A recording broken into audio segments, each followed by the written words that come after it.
사랑하는 영락교회 지체들에게 주 안에서 평화 인사를 전합니다. 오늘은 2024년 11월 12일 화요일입니다. 오늘의 묵상 본문은 이사야 51장 1절로 23절까지의 말씀입니다. 오늘 본문 말씀 51장 1절부터의 말씀은 이렇게 시작합니다. 의를 따르며 여호와를 찾아 구하는 너희는 내게 들을지어다. 너희를 떠낸 반석과 너희를 파낸 우묵한 구덩이를 생각하여 보라. 51장은 50장부터 쭉 이어지고 있는 주님의 위로의 말씀, 위로라고 하는 것은 주님의 구원이다라는 것을 나누었죠. 주님의 위로의 말씀이 임하고 있는 겁니다. 너희를 떠낸 반석과 너희를 파낸 우묵한 구덩이, 주님의 반석, 주님의 일을 이루어가는 그런 반석인데 파낸 우묵한 구덩이와 떠낸 반석을 보라. 주님이 부르심을 기억해라. 이런 말씀이죠. 2절에 나오는 말씀입니다. 너희의 조상 아브라함과 너희를 낳은 사라를 생각하여 보라. 아브라함이 혼자 있을 때 내가 그를 부르고 그에게 복을 주어 창성하게 하였느니라. 100세에 낳은 자식 이삭을 통해서 시작된 주님이 하늘의 별과 같은 이제 그런 그 자손을 주겠다고 했는데 아브라함은 믿음의 조상이잖아요. 그 기독교와 유대교와 또 이슬람교가 전부 다 믿음의 조상으로 여기고 있습니다. 그래서 우리 중동에서 전에 아브라함 동맹, 아브라함 연맹인가요? 서로 이렇게 화해하고 잘 지내자 이런 것도 하고 그랬었죠. 사우디하고 이스라엘하고 같이 그런 믿음의 조상이에요. 정말 주님의 언약이 이루어진 것을 보게 되죠. 100세에 이삭 하나 놓고서는 정말 많은 자녀는커녕 자녀 한 명 주시지 25년이 지나서 아이를 준 겁니다. 어렵게. 그런데 그 자손의 번성함, 이제까지 온 역사를 한번 돌아봐라 이런 거죠. 지금 미약하잖아요. 지금이 어떤 때입니까? 수룹 바벨과 함께 1차 기환으로 돌아왔는데 그 다음에 에스라의 2차 기환, 그 다음에 수룹 느헤미야의 3차 기환, 느헤미야의 3차 기환이 이루어지고 있는 그런 때죠. 지지부진하고 왔는데 도저히 이게 세워지지가 않는 거예요. 살 수가 없는 겁니다. 너무 힘들어가지고. 근데 이 남은 자들, 돌아온 자들이 어떤 사람들이에요? 70년간의 노예 생활을 이겨내고 그리고 귀환한 백성입니다. 그러니까 이들의 그 심성, 이들의 그 경건한 종교성이라는 게 어떤 것이겠어요? 그건 믿음으로 돌아왔는데 너무너무 고달픈 거죠. 그 시간이 80여 년이 흐르고 있는 겁니다. 그 가중에 갖은 고생을 하고 갖은 고통을 겪고 그런데 다리우스 왕이 세워진 다음에 고레스를 통해서 주님이 이루려고 했던 뜻이 이제 이루어지는 직전에 있는 거죠. 그러니까 주님의 말씀이 임하고 있는 거예요. 이게 주님의 방식이죠. 주님과 함께하는 길입니다. 지금 막 힘들어 살기 죽겠으면 하늘에서 돈을 뿌리든가 까마귀가 뭘 물고 오든가 뭐가 있어야 될 거 아니에요. 근데 주님이 말씀을 주시는 거죠. 선지자를 통해서 말씀을 주세요. 그 말씀이 믿음이고 하나님과 함께하는 길이고 그걸 통해서 우리의 삶의 능력이 성장하고 그릇이 커지고 거기에 주님이 축복을 담게 된다라는 거죠. 주님이 늘 말씀으로 임하는 그 위로의 말씀이 이사야를 통해서 지금 예루살렘에 와 있는 그 귀한한 백성들 가운데 임하고 있다라는 겁니다. 3절에 나 여호와가 시온의 모든 황폐한 곳들을 위로하여 그 사막을 에덴 같게 그 광야를 여호와의 동산 같게 하였나니 그 가운데 기뻐함과 즐거움과 감사함과 창화하는 소리가 있으리라. 황폐하는 곳들, 시온의 모든 황폐한 곳들을 에덴으로 여호와의 동산으로 만들겠다. 여호와의 동산과 에덴의 비밀은 무엇인가요? 풍요하고 무슨 색이 좋고 물론 그렇겠죠. 근데 가장 중요한 비밀은 주님과 함께하는 곳이라는 겁니다. 주님과 함께하고 복의 근원이신 주님이 계시는데 당연히 복을 받지 않겠습니까? 땅에서 30배, 60배, 100배의 수확이 있는 것이죠. 그건 당연한 거예요. 당연한 게 목적이 되면 안 되겠죠. 주님이 목적이 돼야 되는 겁니다. 주님을 찾는 사람은 그런 말이 있죠. 우리 미국은 잘 살고 중남미는 못 살잖아요. 근데 원래 자연 환경으로 모르보나 사실은 중남미가 훨씬 좋죠. 멕시코 같은 땅을 보십시오. 그 경제학에 가장 2대 난제가 있다고 그러지 않습니까? 개발 경제학 이런 거 보면 하나는 한국이 왜 잘 사는가, 그리고 하나는 멕시코가 왜 못 사는가 하는 거예요. 진짜 한국은 어떻게 해도 이럴 수가 있나. 정말 한국 같은 나라가 지구상에 드물죠. 가진 게 아무것도 없어요. 뭐 날씨가 좋습니까? 다 산이지. 그리고 산이면 뭐 자원이 많든가. 자원도 하나도 없지. 날씨도 안 좋지. 벼농사 북방 한계선 위에서 벼농사를 지어요. 베트남 같은 데는 삼기작을 하잖아요. 1년에 3번 농사를 짓습니다. 벼농사를. 근데 한국은 한 번 지어요. 그리고 겨울에 한 4, 5개월 엄청 추워서 해마다 춘궁기가 있고 보릿고개가 있고 정말 살기 고달픈. 예. 거기다 계속 외세의 침략이 있지. 그러면 자원이라도 좀 있든가. 농사도 안 돼. 자원도 없어. 사람은 많아. 침략은 계속 당해. 정말 잘 살래야 잘 살 수가 없는 땅일 것 같은데 한국은 잘 살잖아요. 근데 멕시코 같은 나라는 뭐 정말 축복의 땅이죠. 농사 잘 돼, 지하자원, 바다에서 석유나 뭐 없는 게 없죠. 거기다가 미국을 끼고 있어요. 세계 최대의 시장을 육지로 연결돼 있습니다. 네, 뭐 FTA로 연결돼 있고. 그러니까 쿠바는 뭐 앉아서 그냥 지금 멕시코 경제가 좋잖아요. 세계 경제가 전부 다 약세인데 지금 이 뭐예요? 멕시코 페소인가요? 멕시코화는 아주 그 강세입니다. 강세 통화예요. 초강세 통화입니다. 뭐 미국하고 무역도 잘 되고. 그런데 못 사는 거죠. 왜 그럴까? 아즈텍 제국이 있었고 마야 문명이 있었고 이 중남미가 번성한 곳이잖아요. 그런데 그런 이야기가 있죠. 이 중남미를 찾은 사람들은 금을 찾아온 골드를 찾아온 사람이고 이 북미 대륙을 찾아온 사람들은 그 주님을 찾아온 사람들이죠. 신앙의 자유를 찾아서. 그래서 G.O.D. 갓을 찾아온 사람들은 G.O.L.D를 찾았다고, 골드를 찾았다고. 근데 G.O.L.D를 골드를 찾아온 사람들은 아무것도 찾지 못했다. 뭐 이런 이야기들을 합니다. 그게 비밀인 거죠. 그게 깊이 숨어 있는 비밀입니다. 생명의 비밀이고 복의 비밀이에요. 이 비밀을 놓치지 않고 붙들고 누리며 살아가는 우리 모두가 되기를 주의 이름으로 축원합니다. 4절에 내 백성이여 내게 주의하라. 내 나라에여 내 귀를 기울이라. 내 공의를 만민의 빛으로 세우리라. 내 백성이여 내 나라여. 둘 다 같은 말입니다. 이렇게 해석하면 안 되죠. 안미라는 말인데 people, 울레 운미라는데 안미 운미 다 같은 말이에요.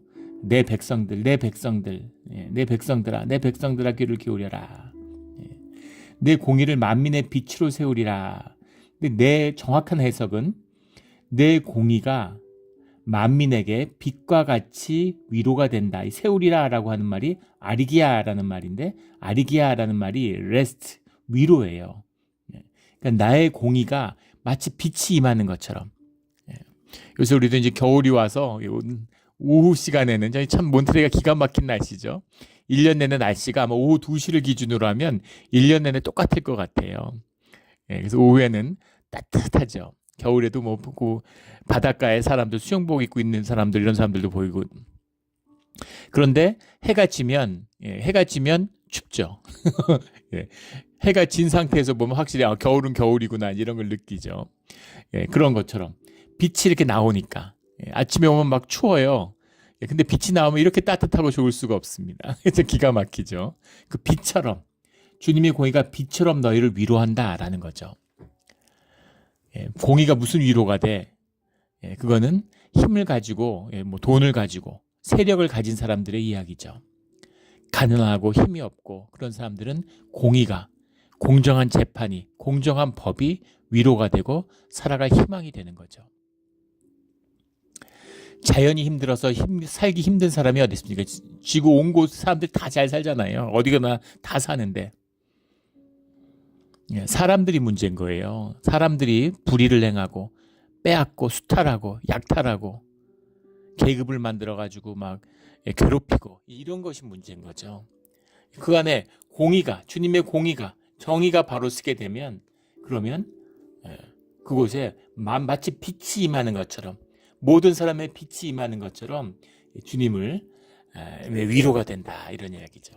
만민이라는 말 이것도 만민의 빛이에요. 주님이 종교인들은 마치 기독교인의 하나님이고 유대인들은 유대인의 하나님인 것처럼 아닙니다. 만민의 하나님이에요. 유일한 하나님입니다. 하나님이 교회 나오고 하나님 믿는다 그러면 예뻐하고 하나님 모르고 교회 안 나오면 미워하고 그러겠습니까? 그런 게 아니죠. 생명의 근원과 함께 있으면 이곳에서 복을 누리는 거죠. 그런데 주님의 마음은 어떻겠어요? 부모인데 자식들이 있는데 탕자의 비유 같은 거죠. 나하고 함께 사는 자식보다 나가서 돼지 주엽 열매를 먹고 있는 자식을 생각하면 가슴이 찢어지지 않겠습니까? 얼마나 가슴이 아프겠어요. 근데 그 아들이 다가왔는데 그 아들을 위해서 잔치를 여니까 큰 아들이 그걸 시기하는 거죠. 아버지의 마음과 함께 했다면, 아버지의 마음을 안다면 동생이 돌아오는 것을 아빠보다 더 기뻐하지 않겠습니까? 아들의 마음도, 큰 아들의 마음도 찢어지지 않겠어요? 그런 거죠. 그래서 이 주님을 모르는 자들, 주님과 함께하지 못하는 자들을 향한 주님의 애통하는 마음, 그 마음과 함께하는 것입니다. 그 마음을, 아픈 마음을 아파하는 거예요. 이게 신앙의 길이죠.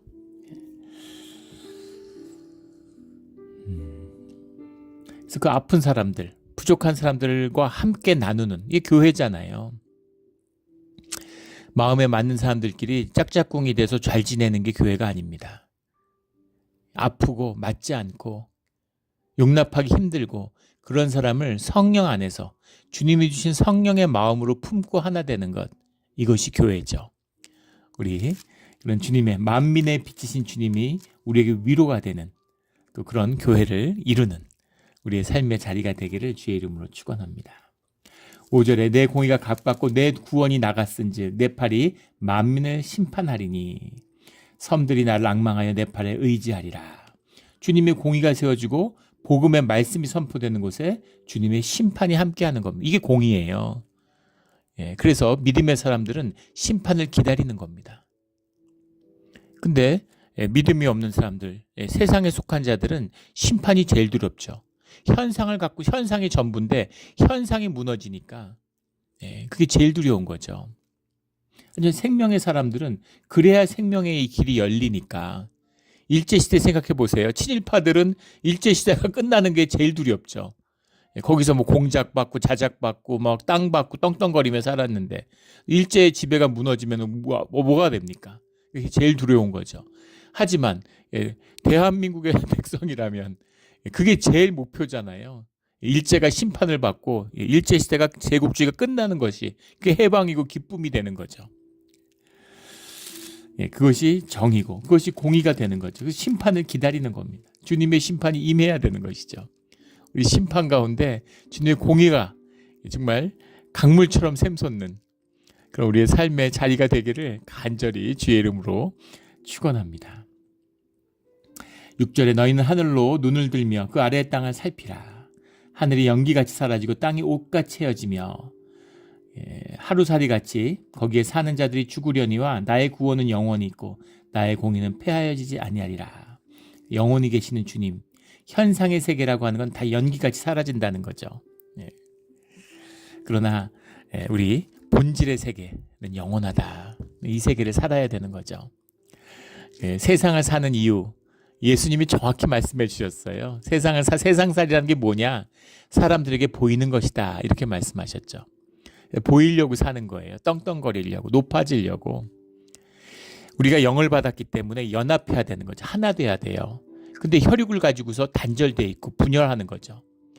그러니까 하나가 돼야 되겠는데 분열돼 있어요. 그래서 만나는 게 뭡니까?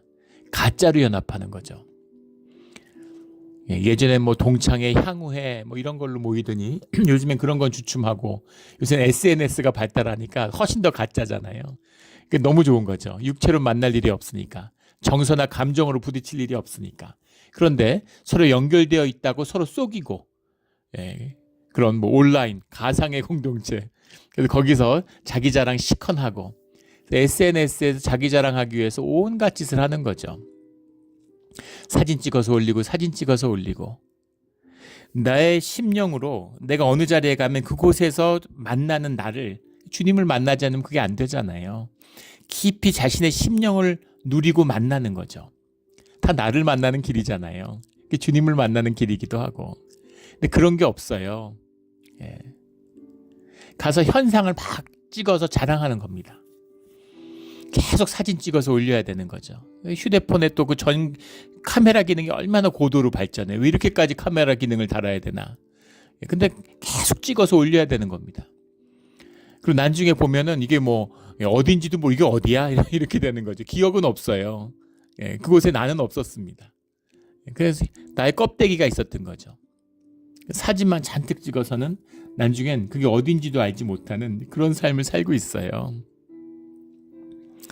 그 얼마 전에 외신에서 크게 화제가 됐었던 무슨 상하이 뭐 럭셔리 클럽 뭐 정확한 이름 기억 그런 거예요. 이름이 대충.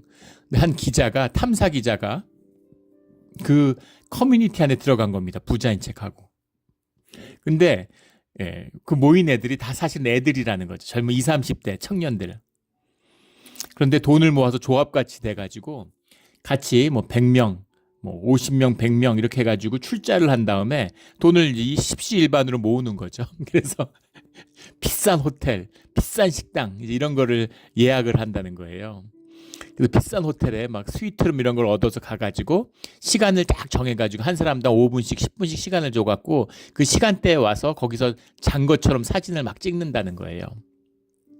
음식도 시켜서 먹진 못하고 사진을 찍어야 되니까 쫙 나눠서 사진을 찍은 다음에 이제 거기 가서 한 것처럼 그래가지고 옷도 여러 벌 가져와서 계속 갈아입으면서 거기서 모델도 아닌데 사진을 찍어가지고 그런 비싼 호텔에 이제 계속 자고 있는 여러 번 간 것처럼 이제 그렇게 찍어가지고 SNS에 올리기 위해서 참 예수님 말씀이 너무 맞지 않습니까? 보이려고 사람에게 보이려고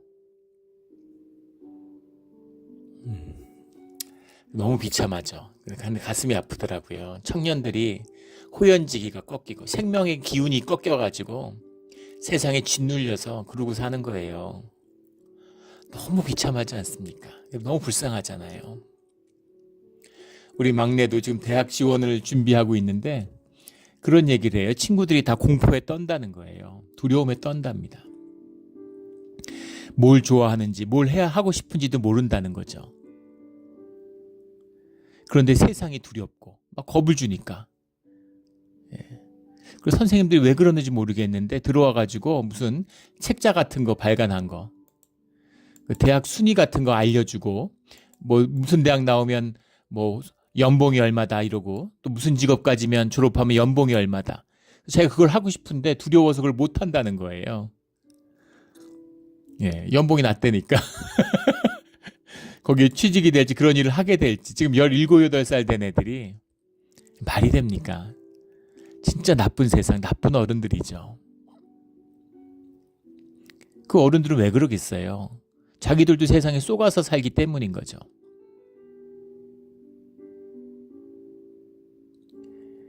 호기심이 막 생명의 움돋고 막 뭔가 세상에 나가서 정말 10대 후반인데 20대의 나이인데 세상이 아니라 우주를 내가 다 바꿔보겠다 이런 호연지기가 있어야 될 때잖아요.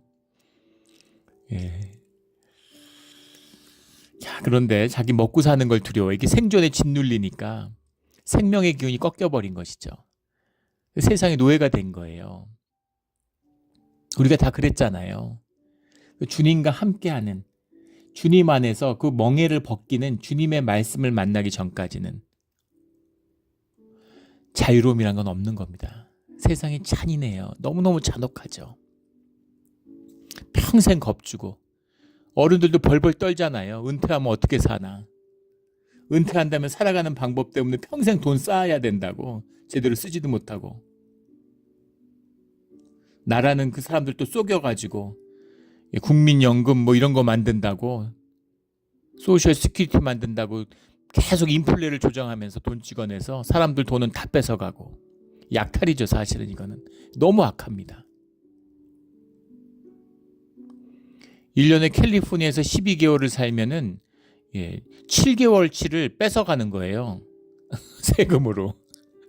이게 현대판 노예죠. 그리고 또 연금으로, 보험으로 온갖 걸 다 떼어갑니다. 살 수가 없어요. 힘들어서. 지금 6, 70년대 혼자 버는 것보다 80년대 혼자 버는 것보다 지금 2020년대 둘이 버는 소득이 실질 소득이 더 낮아졌다는 거 아닙니까? 사람들이 고통스러워요. 고통의 시대를 살고 있는 것이죠. 이걸 풀어가는 방법, 이걸 어떻게 풀겠어요? 미국이 이런데 뭐 더 말해 뭐 하겠습니까? 세상에 희망을 가질 수 없는 거예요. 돈으로 무슨 문제를 풀지 못합니다. 법으로 풀지 못해요. 주님 안에서 하나 되는, 주님 안에서 생명의 기운이 풀어지는, 주님 안에서 진리가 선포되고 거짓이 깨지는 역사가 일어나야지만이 이걸 풀어낼 수 있는 겁니다. 지금도 한국에서 그런 얘기 하잖아요. 뭐 통일되면 북한의 2천만 동포가 다 거진데 한국 경제가 제일 먼저 무너질 거라는 둥. 한국이 언제 그렇게 잘 살았습니까? 세계에서 제일 못 사는, 북한보다 더 못 살던 나라였어요. 유엔이 주는, 그때 우리 한국을 필리핀, 미얀마가 지원해줘서 경제 원조를 해줬습니다. 미얀마, 필리핀이 주는 쌀을 받아서 그걸로 유엔탕, 꿀꿀이죽을 먹던 그런 우리 민족이에요. 그 민족이 복음을 받고 주님 안에서 일어난 겁니다. 이게 생명이에요. 그런 일들이 일어나야 된다라고 주님이 말씀하고 계시는 거죠. 7절에 너희는 내게 듣고 그들의 비방을 두려워하지 말라. 주님의 자녀가 되면 세상의 비방을 받습니다. 세상에 비방이 없으면 한번 자기 자신을 체크해 봐야 돼요. 주님의 의로운 길을 가고 있는지. 주님의 의가 나타나면 반드시 세상과 갈등하게 되어 있습니다. 교회를 세상이 괴롭히지 않아요. 교회가 무기력하기 때문입니다. 생명의 기운이 약동하고 일어나면 공격이 있게 돼 있어요. 그러나 주의 이름으로 주 안에서 승리하는 것입니다. 이미 승리한 것이죠. 주님과 함께 하는데. 그 말씀을 주시는 거예요. 하지만 에돔 때문에 못 살겠습니다. 팔레스타인 놈들 때문에 못 살겠습니다. 그렇게 얘기하는데, 야, 걔네들 때문에 못 사는 게 아니야. 성벽이 없어서 못 사는 게 아니야. 너희들이 하나 되지 못해서, 주님과 하나 되지 못해서, 너희들이 왜 하나 되지 못하니? 주님과 하나 되지 못해서다라는 거죠.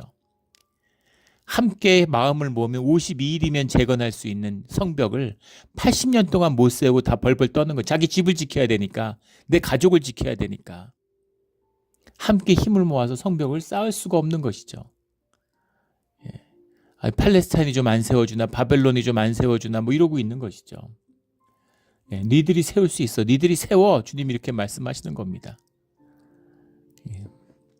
우리 주님 안에서 벌떡 일어나는 그런 우리 모두가 되기를 주의 이름으로, 또 우리 자녀들이 되기를 주의 이름으로 축원합니다. 험한 세상이에요. 아이들 곳에 보내지만 정말 가슴이 아픕니다. 아버지의 마음은 어떻겠어요? 이 세상으로 우리를 보낸 그 세상을 이기고 그 세상 가운데 성장하고 그 세상을 누리고 그 안에서 하나님의 나라를 맛보며 살아가는 것이죠. 이 비밀이죠. 그래서 이 점점 악해가는, 악이 흥왕하는 세상 가운데 주님의 큰 복이 함께할 줄 믿습니다. 그 복을 누리는 주의 자녀들이 되기를 주의 이름으로 축원합니다. 12절에 이르시되 너희를 위로하는 자는 나 곧 나이니라. 너는 어떠한 자에게 죽을 사람을 두려워하며. 이 지금 시죠. 위로의 노래예요. 이걸 주님 안에서 우리 찬송가 부르듯이 찬송하듯이 이렇게 쭉 우리 가사를 하는 겁니다. 그래서 똑같은 얘기 자꾸 나오나 하는데 이게 노래죠. 후렴이 있고 주님 안에서 부르는 노래입니다. 아노키 아노키 이렇게 부르는 거예요. 아노키 아노키 후 머나헤캄 미아트 이런 식으로 이제 가사를 아노키 아노키 하는 게 나다 나다 이런 거죠. I am who I am인 거죠. 반복되고 있어요. 나야 나야 바로 나야. 너희들 그게 바로 나야 이런 거죠. 모든 구원의 문이 나로 말미암지 않고는 하늘로 가는 길이 없다. 주님의 말씀처럼 나는 길이요 진리요 생명이다. 나다. 나야. 이제 그거를 노래하고 있는 거예요. 머나헤켐이라는 게 이제 위로하다 이런 거잖아요. 위로한다. 너를 위로한다. 미아트. 너를 위로한다. 이런 말이죠. 13절에 하늘을 펴고 땅에 기초를 정하고 너를 지은 자 여호와를 어찌 잊어버렸느냐. 이게 모든 문제인 거죠. 주님을 잃어버린 겁니다. 저 학대자의 분노를 어찌하여 항상 종일 두려워하느냐. 벌벌 떨고 근심과 염려. 이 믿음이 없는 자의 특징이죠. 믿음의 반대는 불신앙이 아닙니다. 근심과 염려예요. 내 마음속에 염려와 두려움이 있다면 내게 믿음이 있는가라는 것을 점검해야 됩니다.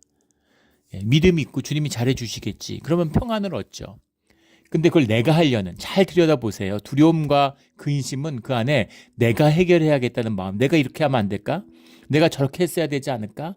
내가 이걸 하지 말았어야 되는데. 아무 상관없습니다. 주 안에 있으면 모든 것이 협력하여 선을 이루는 거예요. 내가 실수할 수도 있죠. 내가 잘못할 수도 있죠. 상관없어요. 그 모든 것을 협력해서 선을 이루는 가장 아름다운 결과를 만들 수 있도록 주님이 인도하시는 겁니다. 주님을 믿고 가는 거예요. 물론 힘들고 어렵죠. 힘들고 어려워요. 결론을 알고 답을 알아도, 군대 2년 있고 3년 있으면 제대하는 거 알아도 군대 생활 힘들잖아요. 예. 이게 영원하지 않다는 걸 알아요. 잠깐인 걸 알아요. 하지만 힘든 건 힘든 거죠. 오늘 하루가 힘든데 주님이 말씀으로 우리에게 함께 해주시고 감당할 수 있는 힘을 우리에게 주시는 겁니다. 우리가 기도하고 말씀을 받고 또 말씀으로 기도하고 그렇게 주님 앞에 나아가는 거죠. 그러면서 나도 모르는 사이에 내가 나무가 자라나듯이 자라있는 거, 어느 순간엔 자라있는 거죠. 처음엔 운동장 2바퀴만 돌아도 숨이 차고 막 죽을 것 같았는데 어느 순간엔 20바퀴를 돌아도 아무렇지 않은 나를 만나게 되는 겁니다. 그런 생명의 자라남이죠. 17절에 여호와의 손에서 그의 분노의 잔을 마신 예루살렘이여 깰지어다 일어설지어다. 이게 주님의 애틋한 정말 그런 부르심이죠. 깰지어다 깨어나라 깨어나라 일어서라.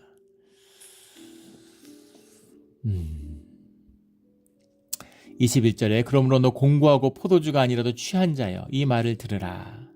나의 분노의 큰 잔을 22절에 내 손에서 거두어서 내가 다시는 마시지 못하게 하고. 분노의 잔을 마셨죠. 정신 못 차리고 있죠. 그런데 깨어나. 그리고 더한 큰 위로의 말씀은 이제는 분노의 잔을 마시는 일은 없을 거야. 주님이 우리에게 성질 부리고 우리를 괴롭히는 게 아니죠. 여호와를 두려워하는 마음을 갖고 여호와와 함께 살아가는, 주님이 계시다는 걸 만나고 살아가는, 주님이 이제 위로하시는 거잖아요. 분노의 잔을 마셨다고 그래서 깨어나고 잘 되고 이런 게 아니죠. 분노의 잔을 마셨지만 깨어나야 되는 겁니다. 그래야 주님의 깊은 위로와 뜻을 만나게 되는 거죠. 23절에 그 잔을 너를 괴롭게 하던 자들의 손에 두리라. 그들은 일찍이 내게 이르기를 엎드리라 우리가 넘어가리라 하던 자들이라. 너를 넘어가려는 그들에게 내가 내 허리를 땅과 같게 길거리와 같이 하였느니라. 이게 노예들을 국가를 점령했을 때 모습이잖아요. 여호수아 10장에도 나오는 왕의 목을 밟는 시드기야 왕이 예루살렘이 멸망했을 때 시드기야 왕을 끌어다가 눈을 뽑았죠. 지금 바벨론이 어떻게 그렇게까지 하는지. 아수르보다는 바벨론이 훨씬 더 아주 젠틀했는데 바벨론이 한 짓을 보면 아수르가 한 짓은 정말 험한 세월을 산 거죠. 왕이 끌려가서 왕의 눈을 뽑았는데 일반 백성은 어떻게 되겠습니까? 뭐 더 얘기할 것도 없겠죠. 왕의 눈을 뽑아서 쇠사슬로 묶어갔어요. 그러니까 일반 뭐 인권이 있습니까? 뭐가 있습니까? 무슨 제네바 협약이 있습니까? 그러니까 정말 험악한 시대를 산 거예요. 근데 그것을 믿음으로 주님을 붙잡고 돌아온 겁니다. 믿음으로 붙잡고 돌아오면 주님이 정말 축복하고 잘했다 내 새끼들 정말 장하다 이럴 줄 알았는데 기다리고 있는 게 고난이에요. 주님 이런 법이 어디 있습니까? 이게 지금 45장 6장부터 쭉 오고 있는 말씀입니다. 이런 법이 어디 있습니까 주님? 이게 뭡니까 도대체 이게 뭡니까? 그런데 고생한 너희를 잘되게 해줄게. 뭐 그렇게 따질 게 뭐 있겠어요. 아버지 세대는 노예로 태어나서 노예로 끝났는데 오히려 그게 나았을지도 모르죠. 할아버지 세대는 뭐 귀족으로 멀쩡히 잘 살고 자유인으로 있다 끌려서 노예됐는데 얼마나 비참했겠습니까? 그런데 노예에서 자유인이 되었는데 너희가 당하는 이 고생이 너희들 복주고 너희 세대에 잘 살라는 게 아니라 주님의 영원한 구원, 너희의 민족의 구원, 아브라함의 때는 반석을 보아라 이거잖아요. 아브라함의 일이 그 축복이 그 약속이 이루어져 가는 걸 한번 봐. 너희의 고난 가운데 피어나는 주님의 구원의 생명을 봐. 너희의 자손들이 누려야 할 길들을 한번 봐라 이거죠. 분노의 잔을 마셔야 된다면 자식이 마시는 게 낫겠습니까? 내가 마시는 게 낫겠습니까? 주 안에 있다면, 주 안에 사랑을 맛본 자라면, 그 사랑 안에 가족을 이룬 자라면 내가 마시지 자녀가 마셔서 되겠습니까? 자녀가 마실 수 있는 한 방울이라도 분노의 잔이 있다면, 고난의 잔이 있다면 다 걷어다가 내가 마시지 않겠어요? 이 말씀을 주시는 거죠. 복된 길을 열어야 돼. 영원한 구원의 길을 열어야 돼. 그걸 너희 안에, 그 언약을 세우고 믿음을 세우고 함께하는 길을 세워야 돼. 그 의미인 거죠.